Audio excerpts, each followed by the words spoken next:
All right, welcome back, everybody. Today we are watching Oversimplified's video on World War One.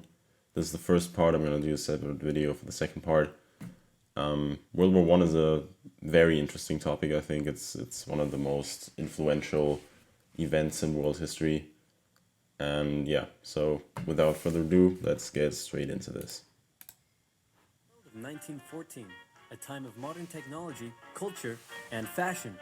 Truly the height of civilization. Let's have a war. Everyone knew a big war was coming. France wanted some stuff back that Germany had taken from it. Germany wanted to take more of everyone's stuff, and they were building a big sexy navy that was making the British uncomfortable. These two empires thought they were really cool, but lots of different people who lived there didn't think it was so cool. And some of them had even been declaring independence with help from Russia. Everyone was talking about each other behind each other's backs, throw in the fact that military technology had come a long way since the last major war, and suddenly everyone was pretty eager to beat each other up. In this area... Yeah, so as far as I know, the British foreign policy throughout its history, more or less, has been to make sure that there wasn't a single country or a single empire that was pretty much dominating the European continent, which is why they fought so many wars against France up until 1815 with the Battle of Waterloo. Before that, it was Spain. Afterwards, it was Russia for a little bit with the Crimean War, and then after 1871, it was for the most part Germany, since Germany was now the most dominant power in on the European continent, more or less, and now they're even building a navy. So the British really had to make sure that Germany was gonna, not become a problem. And yeah, I think the Kaiser even insulted the British royal family or the British people. I'm not sure on like an interview in the early 20th century, and that pretty much made sure that, or caused the fact that Britain and Germany would not become allies. And obviously that's bad for Germany, since Britain is the most powerful country in the world at the time. Of Austria-Hungary lived some Serbs and Bosnians who hated living in Austria-Hungary. So the Austro-Hungarian Archduke Franz Ferdinand goes there for a nice drive in an open-top car with his car's route published in advance. And that went just about as well as you'd expect. Some assassins were waiting for him along the way and threw bombs at his car, but they missed and blew up some officers behind him instead. So the Archduke goes into hiding, leaves Sarajevo, and the whole war never happens. Except no, the Archduke doesn't leave, but instead goes back out in the open-top car to visit the injured officers in hospital. The driver takes a wrong turn and by sheer coincidence gets stuck beside one of the failed assassins, who shoots him. Austria-Hungary is understandably pissed about all this, and they think the Serbian government had something to do with it, which they might have. So they go to their ally Germany and say, hey Germany, we're going to declare war on Serbia, and Germany is all for that. So Austria-Hungary sent a big list of impossible demands to... I think that was called the blank check. And yeah, it was pretty much Germany just giving their entire, I think it was, them giving unconditional support to whatever Austria wanted to do with Serbia at the time, which, to be honest, I don't understand, since, Austria...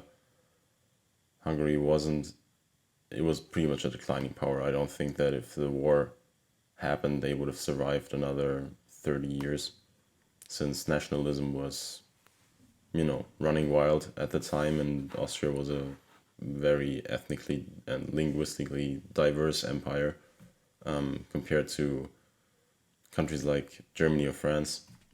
And yeah, giving your unconditional support to a country that doesn't really help, or that's not really, I don't know, particularly useful as an ally, is not really the smartest thing to do, in my opinion at least.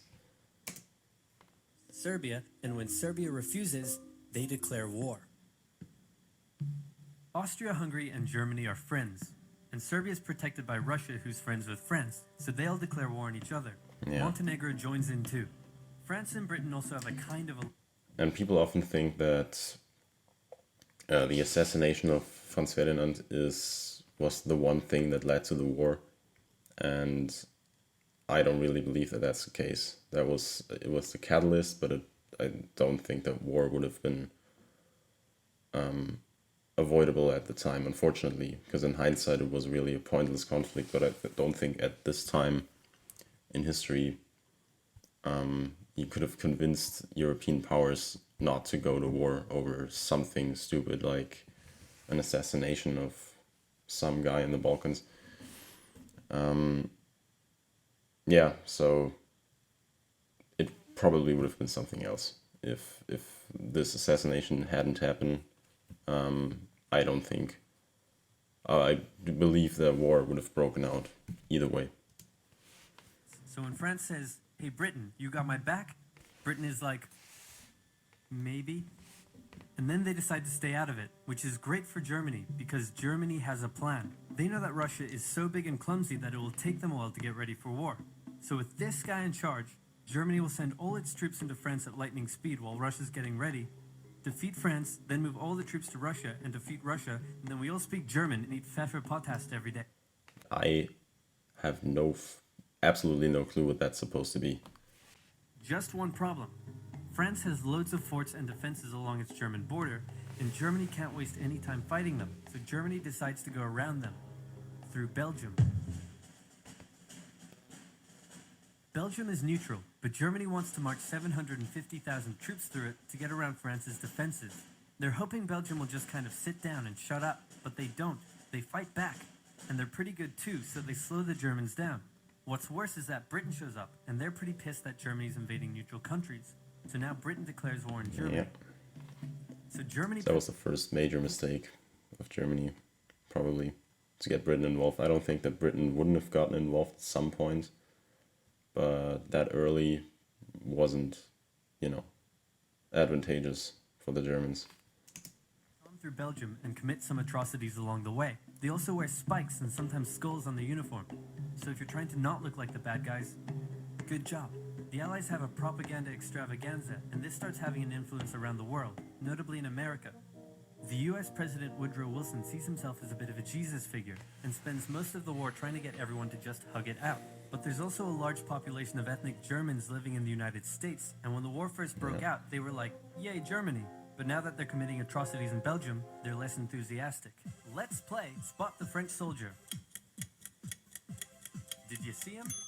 Easy, right? He's wearing a bright blue uniform with red trousers. And do you know who else spotted him easily too? The Germans. So when the French were slowly marching in columns through the countryside, the Germans easily tore them to shreds with their giant guns. All the nations involved in this... Yeah, those were some very outdated thoughts about war. War is an adventure, bayonet charges are cool, cavalry is really effective, dying for your country is awesome. Yeah, well, so these were pretty much the general attitudes that people went into war with, and these were still kind of from the Napoleonic age. And yeah, you would really see how that would be changing throughout this war. And especially with this attitude, obviously, battle tactics were still really outdated.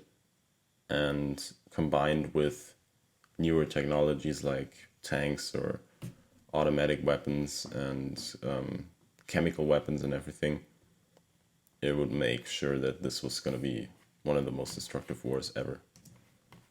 Went in with an old school war mentality, and all of them had to update their uniforms and tactics a lot during the Great War. Because this war was going to be like nothing anyone had ever seen before. Russia's ready for war, and way earlier than expected. Hey, Austria-Hungary, can you get on top of that? Oh yeah, sure, we've got this. Nope. So Germany has to send some troops back to the east to defend against the Russians. Yep. The chief of staff of the Austro-Hungarian army is this guy, and although he is handsome, he turns out not to be the best military strategist. Austria-Hungary constantly ignores Germany's advice, and then comes running back to Germany whenever they get in trouble. Yeah, so I've recently seen a video of History Matters, I think it was, which explained why Austria-Hungary was so bad in World War One, and it pretty much took people throughout all of the sort of developments with first the Austrian Empire and then the Austro-Hungarian Empire throughout the 19th century, and pretty much talked about how bad management and obviously the rise of nationalism made sure that Austria was going to be a declining power, if even a power, if, yeah, at all. And by the time of the First World War, they were really just a shell of their former selves, even though they still had the same, you know, borders and everything. So it didn't really look any much different from what they did 100 years earlier, but they were no longer one of the great powers of Europe. Austria-Hungary even gets its ass kicked by tiny Serbia, who repels all their invasion attempts at the start of the war. It's better news for Germany in the north, though, where they almost completely wipe out the Russian Second Army. Back on the Western Front, the Germans continue advancing and are in sight of Paris. At this point, anyone would be forgiven for thinking the Germans were going to get that quick victory after all. But then things start to go wrong. The French commander-in-chief knew something had to be done, and he ordered his armies to stop retreating. In the resulting battle, a gap opened up in the German lines. If a gap opens up, the enemy can use it to flank you from the side and behind, so the German armies have to retreat. The Allies launch a counterattack, so the Germans dig into defensive positions. And after that, it was pretty much the same sort of front lines, not really, visibly changing if you look at it from a map, since now we're going to see some trench warfare, which is obviously synonymous with World War One. Do the same. Then both sides move north, trying to outflank each other along the way. When they reach the sea, they're in a stalemate with trench systems running the whole way from the coast to Switzerland, the beginning of trench warfare on the Western Front. Here's how trench warfare works. Two opposing lines of trenches with no man's land in between. One side would pummel the other with hundreds of thousands of artillery shells, sometimes for days at a time. This had a huge psychological effect on the soldiers, leaving many shell-shocked. Then, the attacking troops would leave their trenches and rush across no man's land, a muddy wet mass of shell craters and barbed wire. The defending trench would unleash machine gun fire on the attackers, inflicting thousands of casualties. The attackers would send wave after wave until either they gave up or the opposing trench was finally overrun. There would be months of fighting and the deaths of thousands in order to gain a few meters or kilometers of land. Yeah. And if you want to see some movies about that certain type of warfare, there's some great ones. I think it was only 2 years ago that a German production created All Quiet on the Western Front. It was a remake. I think they have one that was set in the 70s. But you can really see the horrors of World War One in that one. Another one would be 1917. Doesn't really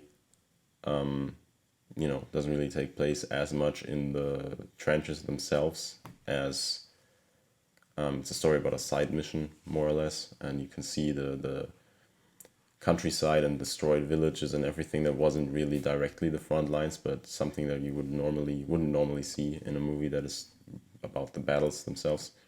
But yeah, that type of warfare pretty much made this not a war about gaining land or about, winning battles as it used to be throughout antiquity, the Middle Ages, and even early modern times. I think if you compare that to the Napoleonic Wars, where you have two armies meeting on a field and just trying to, having a game of chess, more or less, trying to outflank each other. And this was pretty much just a meat grinder where you wouldn't really, at least after the first German push into France was repelled and Germany failed to take Paris, this was no longer a war about trying to take cities or taking forts and important areas, but more longer just trying to kill every other enemy soldier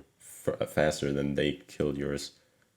And that's why pretty much the front stayed the same throughout 4 years. And World War One eventually became the most deadly conflict that Europe had ever seen up to that point. Living in the trenches was hard work too. Corpses, mud that could swallow you whole, pools of poisonous water, rats, disease, the smell. It's insane that millions of soldiers put up with these conditions, and commanders ordered them to do so for years. Yeah. I've only recently, the small town that I live in has well, there are a few trees planted in the same way that these are back there, and on every single one of them is a little sign with a name of a German fallen soldier in World War One. Most of them died in France, but there is a few who died in Belgium, one's in Russia and one's in Serbia. And yeah, I mean, it's insane. Some of these guys were 17 years old. And if you imagine that today, most people that are 17 are not even out of high school. And at that time, that was old enough for you to go and die in a war. And yeah, I mean, that's why they call it the lost generation, right? Millions of people just dying for a war that didn't really lead to anything at the end. Obviously, it created the world that we live in now, but it wasn't like the winners of the war won in a way. And that's what war today is like. That war is way too big of a risk for anybody to take, as opposed to how it used to be pre-industrialization, that you could actually gain something from winning a war. World War One and World War Two didn't really do any of that. They just destroyed countries and people, and even the winners weren't necessarily better off than before the war. So I think that's that. I think the video is over, as far as I know. Yeah. All right, so that was part one of Oversimplified's World War One reaction, or my reaction to Oversimplified's World War One part one. I'm gonna later record another one for part two, and yeah. If you guys want to see that one, make sure to subscribe and hit the like button and everything, you know how it is. And yeah, that was my reaction to World War One by Oversimplified, the first part at least. And I'll see you guys next time. Bye.